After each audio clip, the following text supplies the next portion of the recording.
Indicadores de linearidade. Este é o gráfico que o autor falava quando terminamos a leitura de número 5. O livro é Gestão de Alta Performance. E hoje iniciaremos a leitura de número 6, página 54.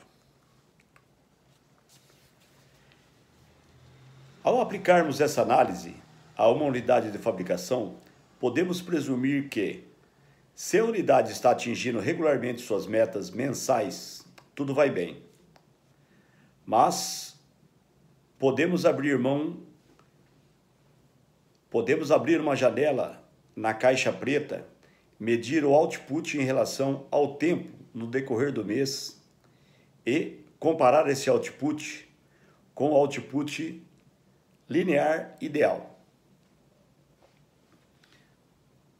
Com isso, podemos descobrir que a produção do output é distribuída uniformemente ao longo do mês ou que ela se concentra na última semana do mês. Nesse último caso, o gestor da unidade provavelmente não está fazendo um uso eficiente da mão de obra e dos equipamentos. Se a situação não for resolvida, uma pequena avaria no fim do mês pode levar a unidade a ficar muito abaixo de sua meta mensal de produção. O indicador de linearidade é muito valioso por ajudar os gestores a se adiantar a esse tipo de problema. Os indicadores de tendência também têm um grande valor. Eles mostram o output, café da manhã entregue, módulos de softwares concluídos, notas fiscais processadas. Medido em relação ao tempo, o desempenho deste mês em comparação com o desempenho no decorrer de uma série de meses anteriores e também em relação a algum nível padrão ou esperado. As métricas de tendência requerem que você volte seu olhar para o futuro, já que o levam quase automaticamente a extrapolar acontecimentos do passado. Essa extrapolação abre uma outra janela para que espiemos o interior de nossa caixa preta. Além disso, mensurar um output em comparação com um padrão o força a pensar nas razões que levaram os resultados reais e não ao padrão esperado. Outra boa maneira de antecipar ao futuro é usando a tabela escalonada, que projeta o output no decorrer de vários meses no futuro. O gráfico é atualizado mensalmente para que, a cada mês, você tenha uma versão atualizada das informações de projeção em comparação com várias projeções anteriores. Ao ver a variação entre uma projeção e a próxima, fica mais fácil adiantar-se às tendências futuras do que usando um gráfico de tendência simples. Pela minha experiência, em nenhuma outra área a tabela escalonada é mais produtiva do que na projeção de tendências econômicas. Seu funcionamento é mostrado na figura a seguir, que apresenta os valores projetados dos pedidos recebidos por uma divisão da Intel.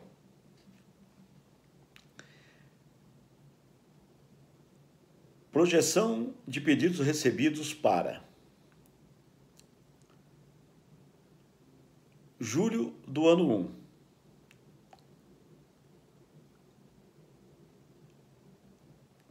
1. Vai ser um pouquinho difícil de eu explicar essa tabela somente falando.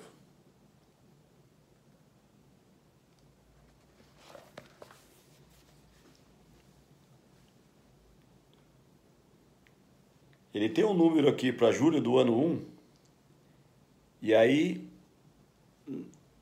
na linha horizontal você tem o mês de julho, agosto, setembro até junho do ano seguinte. E na linha vertical, julho do ano 1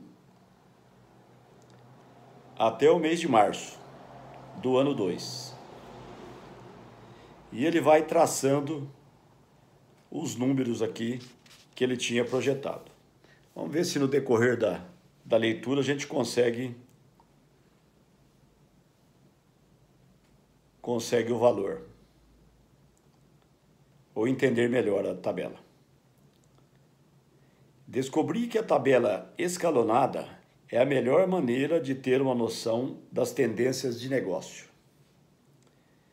Gestão da fábrica de café da manhã. A tabela escalonada mostra a mesma projeção que você elaborou para o próximo mês, para o mês depois do próximo, e assim por diante. Essa tabela mostra não só as projeções para o negócio mês a mês, mas também como sua perspectiva variou de um mês para o outro.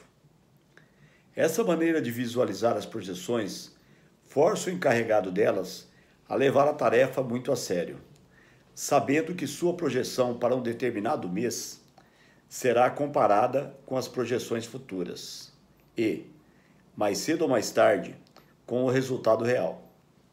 Ainda mais importante, o aumento ou queda da projeção de um mês ao próximo fornece um indicador mais valioso de tendências de negócios que já vi. Eu chegaria a dizer que é uma pena que nem todos os economistas e consultores de investimento sejam obrigados a apresentar suas projeções no formato de uma tabela escalonada. Se isso acontecesse, realmente teríamos uma maneira de avaliar as recomendações deles. Pelo que eu estou entendendo, é uma prova real que o autor está sugerindo com a tabela escalonada. Ele tem a previsão e, ao mesmo tempo, ele vai colocando o valor real, mês a mês. Então, fica automático para poder perceber se as metas estão sendo atingidas, estão sendo superadas, meio em tempo real. Por fim, os indicadores podem ser de grande ajuda para resolver todo tipo de problema. Se algo der errado, você terá um banco de informações com todos os parâmetros de sua operação, permitindo identificar rapidamente desvios da norma. Se você não coletar e mantiver sistematicamente um registro de indicadores, precisará fazer uma enorme pesquisa para obter informações necessárias. Mas quando conseguir, talvez o problema já tenha se agravado.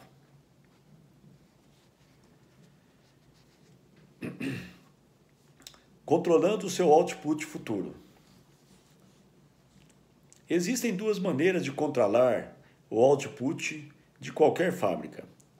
Algumas indústrias usam a abordagem de produção sob encomenda, Build to Order. Quando você compra um sofá, por exemplo, precisa esperar um bom tempo para receber o produto, a menos que o compre diretamente na fábrica. Uma fábrica de móveis produz sob encomenda. Quando recebe as especificações de seu pedido, a fábrica procura um buraco no cronograma de fabricação e produz o item para você.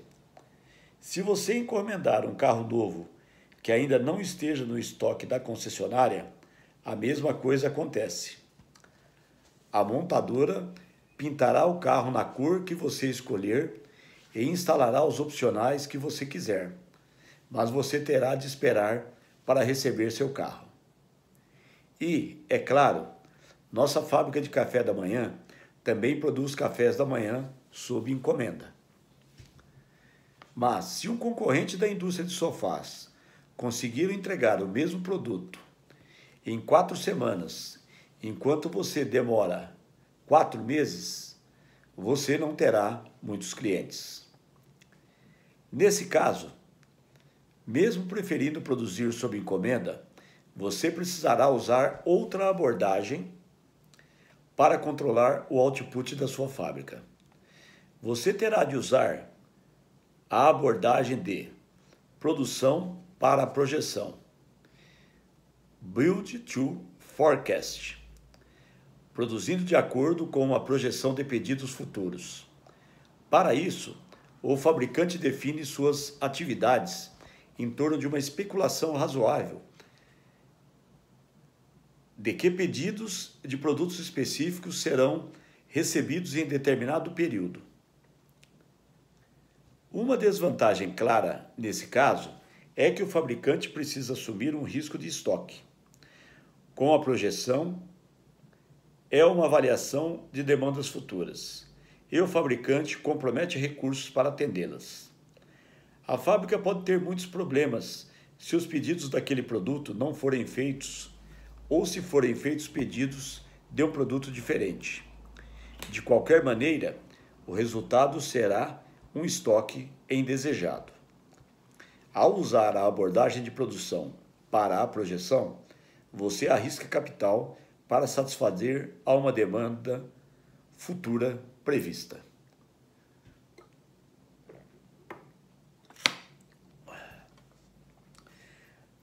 Na Intel, usamos a abordagem de produção para a projeção porque nossos clientes exigem que atendamos rapidamente às suas necessidades, apesar de o tempo de produção ser relativamente longo. Nossa fábrica de café da manhã faz um produto sob encomenda, mas compra de seus fornecedores, como o entregador de ovos, com base na demanda prevista. Da mesma forma, a maioria das empresas recruta recém-formados para satisfazer as necessidades previstas, em vez de esperar para recrutar quando for necessário fazer isso. O que não seria sensato, considerando que a produção de recém-formados é sazonal. Programas de computador, como compiladores, também costumam ser desenvolvidos em resposta a uma necessidade prevista do mercado, e não a pedidos específicos de clientes. Desse modo, produzir para a projeção é uma prática bastante comum. A entrega de um cliente de um item que foi produzido para projeção consiste em 2 processos simultâneos, cada um com o seu tempo de ciclo. É preciso ter um fluxo de produção no qual a matéria-prima passa por várias etapas de produção até entrar no armazém de produtos acabados, como mostra a figura de ilustração ao lado. Ao mesmo tempo, um vendedor deve encontrar um cliente potencial, fechar a venda e fazer um pedido na fábrica. O ideal seria o pedido do produto e o produto em si chegarem à doca de expedição ao mesmo tempo. Devido à grande complexidade da arte e da ciência da projeção, você pode cair na tentação de alocar toda a responsabilidade de projeção a um único gestor. Mas essa abordagem não costuma ser muito boa. O melhor é pedir uma projeção ao departamento de produção e ao departamento de vendas, para que as pessoas se responsabilizem pelas próprias previsões. Na Intel, tentamos compatibilizar os 2 fluxos paralelos com a maior precisão possível. Se os 2 fluxos não coincidirem, acabamos com um pedido do cliente ao qual não temos como atender ou com um produto finalizado para o qual não há um comprador. De um jeito ou de outro, ficaremos com um problema nas mãos. Por outro lado, Se os fluxos coincidirem com o pedido previsto, se transformando em um pedido real, as demandas do cliente poderão ser satisfeitas a tempo pela fábrica.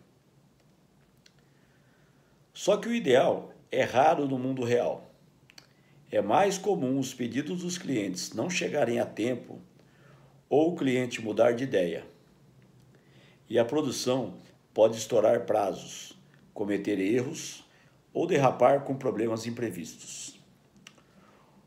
Como o fluxo de vendas e o fluxo de produção não são totalmente previsíveis, é importante incluir deliberadamente uma reserva razoável no sistema. E o ponto do processo em que mais sentido incluir essa reserva é o estoque. Naturalmente, quanto mais estoque tivermos, mais teremos condições de lidar com os imprevistos e ainda atender os pedidos. Mas custa dinheiro produzir e manter um estoque, que deve ser controlado com muito critério. O ideal é manter o estoque no estágio de menor valor, como vimos no caso dos ovos crus mantidos na nossa fábrica de café da manhã. Além disso, quanto menor o valor, mais flexibilidade de produção podemos ter para determinar o custo do estoque. E aí ele coloca um fluxo aqui que entra fluxo de produção, matéria-prima, na sequência produção, na sequência estoque de produtos acabados e encaminha para a doca de expedição. Ao mesmo tempo, processo de venda, cliente em potencial, venda, pedido e encaminha para a doca de expedição. E aí depois vai para o cliente. Isso tem uma linha de tempo. Esse é o fluxograma.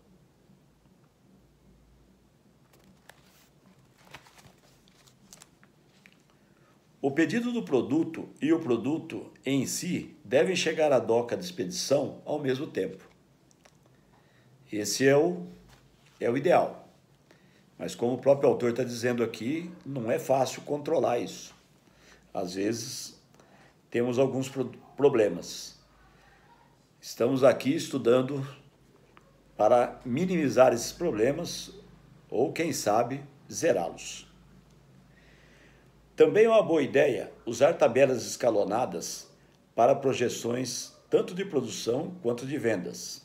Como já vimos, elas mostram a tendência de mudança de uma projeção a outra, bem como os resultados reais. Ao observar a variabilidade de uma projeção em relação à outra, você tem como identificar continuamente as causas da imprecisão e melhorar sua capacidade de prever tanto os pedidos quanto a disponibilidade do produto. A previsão de demandas futuras de trabalho e, em seguida, o ajuste do output de uma fábrica administrativa formam uma combinação importantíssima.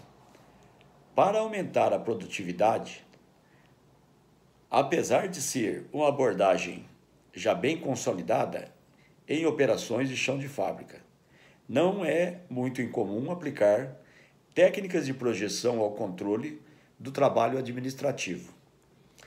Até agora, o trabalho administrativo, em geral, tem sido considerado qualitativamente diferente do trabalho do chão de fábrica, além de não contar com os padrões de desempenho necessários para dimensionar uma unidade de trabalho. Porém, se tivermos indicadores meticulosamente escolhidos para caracterizar uma unidade administrativa e os monitorarmos com atenção, poderemos aplicar os métodos de controle de uma fábrica ao trabalho administrativo. Podemos usar padrões práticos inferidos com base de dados ou com base nos dados de tendência para prever um número de pessoas necessárias para realizar várias tarefas previstas, Usando a aplicação rigorosa dos princípios de projeção, a mão de obra pode ser realocada de uma área a outra e o número de funcionários pode ser ajustado de acordo com a previsão de crescimento ou redução da atividade administrativa. Na ausência de um rigoroso controle, o pessoal administrativo sempre será mantido no nível mais alto possível e, de acordo com a famosa lei de Parkinson, as pessoas encontrarão maneiras de expandir o trabalho e levar todo o tempo disponível para a sua conclusão, aplicar padrões e alocar com critério o pessoal de uma equipe administrativa usando projeções de carga de trabalho,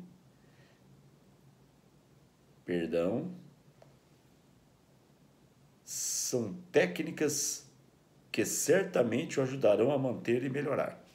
Acho que a pontuação não ficou legal aqui, eu vou reler essa frase. Aplicar padrões e alocar com critério o pessoal de uma equipe administrativa usando projeções de carga de trabalho são técnicas que certamente o ajudarão a manter e melhorar a produtividade. Agora ficou melhor. Garantindo a qualidade.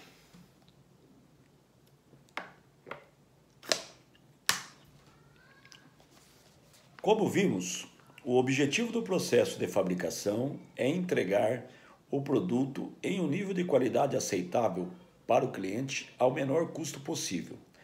Para garantir que a qualidade de nosso produto seja de fato aceitável, todos os fluxos de produção, sejam eles de café da manhã, recém-formados, contratados ou módulos de programa de computador, devem incluir pontos de inspeção. Para obter uma qualidade aceitável ao menor custo possível, é fundamental rejeitar o material defeituoso em uma etapa do processo na qual seu valor acumulado seja o mais baixo possível. Assim, como já vimos, é melhor encontrar um ovo podre cru do que o ovo podre cozido.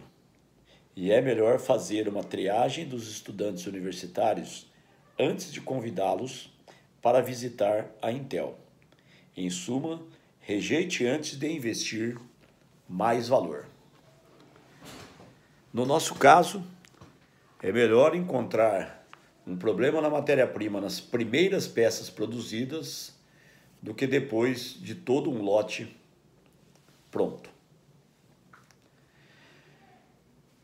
No jargão da produção, o ponto de inspeção na etapa de menor valor, no qual analisamos a matéria-prima, é chamado de inspeção de entrada do material ou inspeção de recebimento.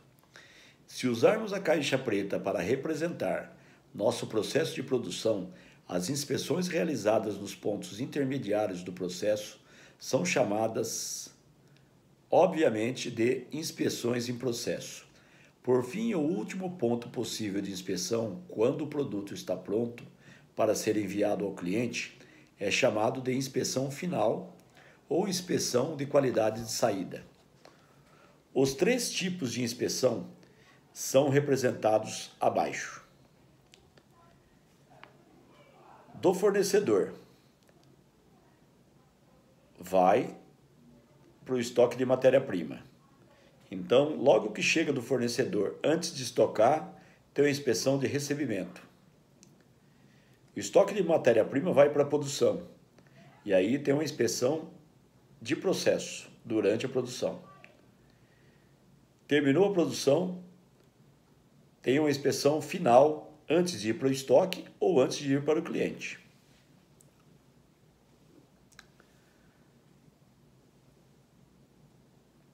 Muito bem. O objetivo é rejeitar o material defeituoso na etapa de menor valor. Quando o material é rejeitado, na inspeção de recebimento temos duas opções. Podemos devolvê-lo ao fornecedor alegando que o material é inaceitável, ou podemos abrir mão de nossos parâmetros e usar o material mesmo assim.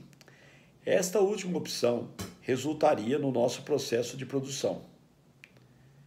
em uma taxa de rejeição mais alta do que se tivéssemos usado um material completamente aceitável, mas poderia sair mais barato do que interromper a produção até o fornecedor conseguir entregar um material melhor. Esse tipo de decisão só pode ser tomada por algum membro do grupo bem equilibrado de gestores, ou por um grupo bem equilibrado de gestores, que normalmente consiste em representantes dos departamentos de garantia, de qualidade, fabricação e design. Esse grupo tem condições de ponderar todas as consequências de rejeitar ou aceitar matérias-primas abaixo do padrão.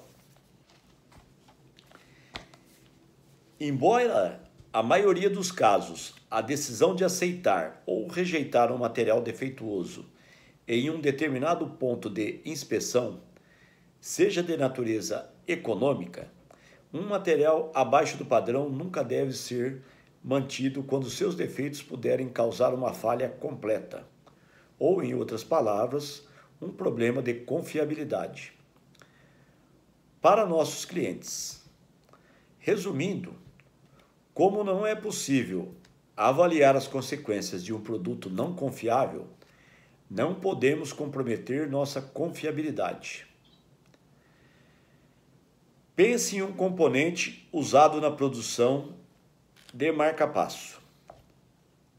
Marca-passo cardíaco. Se algum dos componentes apresentar mau funcionamento ao ser recebido pelo fabricante, este pode substituí-lo enquanto a unidade ainda estiver na fábrica, o que provavelmente aumentará os custos. Mas se o componente falhar mais tarde, depois que o marca-passo tiver sido implantado no paciente, o custo do mau funcionamento será muito mais alto do que o custo financeiro. Ou seja, pode causar até a morte do paciente.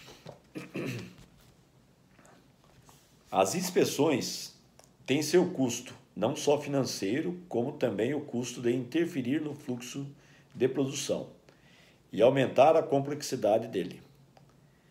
Nesses casos, um material tem de voltar às etapas percorridas, interferindo no processo de outros materiais. Assim, é preciso decidir a necessidade de inspeção, tendo em mente um equilíbrio entre os resultados indesejados da inspeção, a melhoria da qualidade e a redução do impacto no processo de produção. Vamos dar uma olhada em algumas técnicas utilizadas para equilibrar as duas necessidades. Por exemplo, podemos utilizar uma inspeção do tipo portão e outra em uma etapa de monitoramento. Por exemplo, podemos utilizar uma inspeção do tipo portão e uma etapa de monitoramento. Na primeira inspeção, todo o material é mantido no portão, até que os testes de inspeção sejam concluídos. Se o material passa nos testes, ele segue para a próxima etapa do processo de produção. Se não passa, volta a uma etapa anterior, na qual será retrabalhado ou descartado. No segundo tipo de inspeção, o monitoramento, uma amostra do material é coletada e, se a amostra não passa no teste, uma taxa de falha é calculada.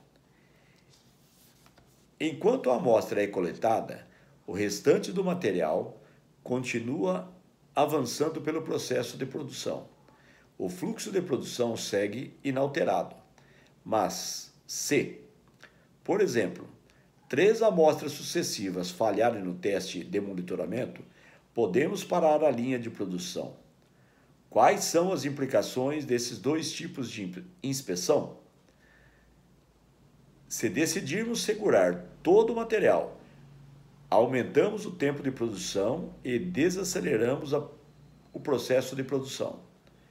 A abordagem do monitoramento não produz uma desaceleração comparável, mas pode deixar escapar algum material indesejável antes de podermos interromper a produção para resolver o problema. O que significa que talvez tenhamos que rejeitar o material posteriormente em uma etapa de mais valor de produção ou valor mais alto.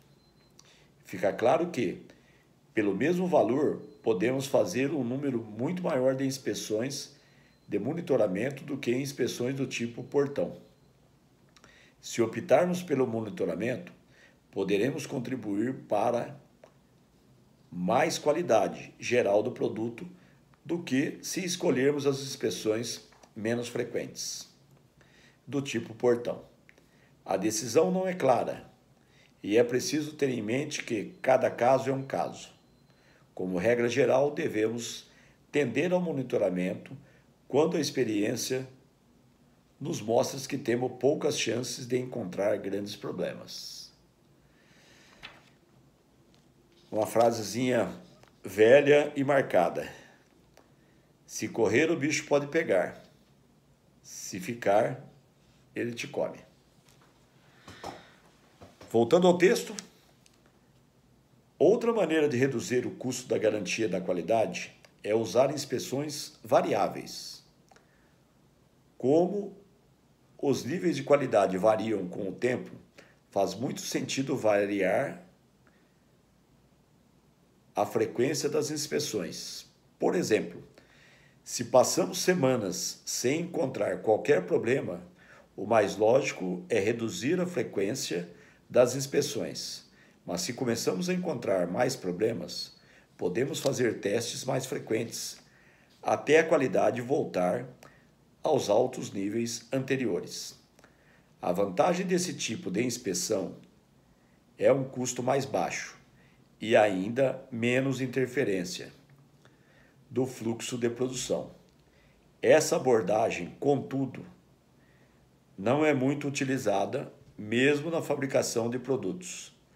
Talvez isso aconteça porque tendemos a não gostar das mudanças e continuamos fazendo as coisas como sempre fizemos, seja uma vez por semana ou uma vez por ano. Muito bem, chegamos à página 54. E são 32 minutos já de leitura, com algumas explicações. Na leitura número 7, continuaremos a partir do início da página 64. Ok? O livro é Gestão de Alta Performance, de Andrew Grove. E hoje é dia 5 de fevereiro de 2024. Tá bem? Eu sou o Luiz Fernando Fontana e a minha intenção aqui é colaborar com o aprendizado na gestão de processo. Tá bem? Utilizando o livro Gestão de Alta Performance. Tchau.